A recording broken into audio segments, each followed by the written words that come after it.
हमारे महर्षियों ने ध्यान के और भी मार्ग बताए हैं। मस्तिष्क में हमें ध्युलोक का ध्यान करना चाहिए। विद्युत का प्रकाश जैसे हमारे मस्तक में फैला हो, ब्रह्म अग्नि भी उसको कहा जाता है। उसी की धाराएं हमारे नेत्रों में आती हैं, उसी ब्रह्म ऊर्जा की धाराएं हमारे कानों तक पहुंचती हैं,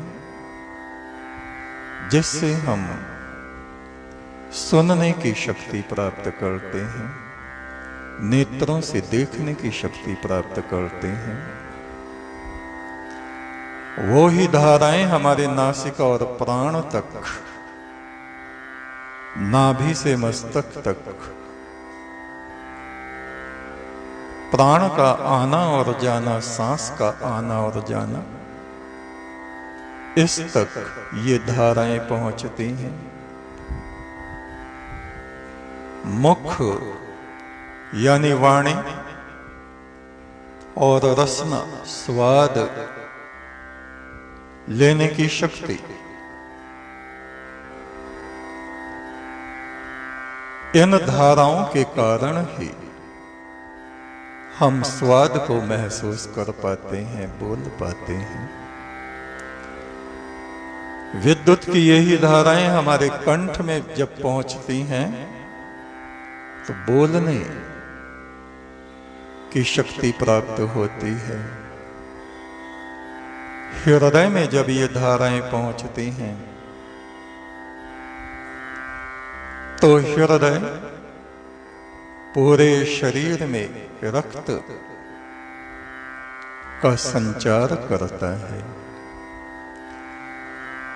ये ही विद्युत की धाराएं हमारे नाभि में पहुंचती हैं तो ये जठराग्नि को प्रकट करता है और भोजन को पचाने में मदद करता है। ये ही धाराएं नीचे हमारे उपस्थ काम इंद्र में पहुंचती हैं तो संतान उत्पत्ति की शक्ति इससे प्राप्त होती है। यही मल द्वार गुदा इस स्थल में पहुंचती हैं तो मल विसर्जन, अपान वायु को बाहर निकलने का मार्ग मिलता है। ये ही धाराएं हमारे समस्त शरीर में, मस्तिष्क से लेके और ऊपर, जिसको सहस्त्रसार बोलते हैं, और पूरे शरीर में ये विद्युत धाराएं, ब्रह्म ऊर्जा शरीर के कण कण में फैली रहती है। इसको समझने का दूसरा एक तरीका यह भी है कि मस्तिष्क में ये ध्युलोक विद्युत का स्थान, उसके नीचे कंठ में आकाश का स्थान, उससे नीचे हृदय तक ये वायु का स्थान, उससे नीचे नाभि में अग्नि का स्थान,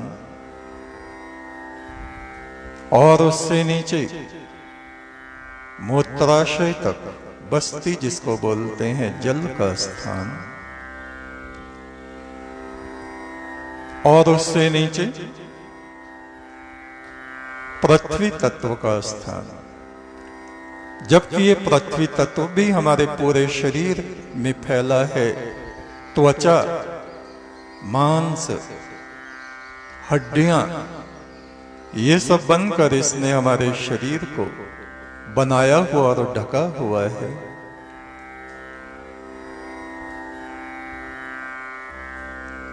पांच तत्वों की कल्पना और जो आदि तत्व ब्रह्म तत्व है उसकी कल्पना हम इस शरीर में करते हैं।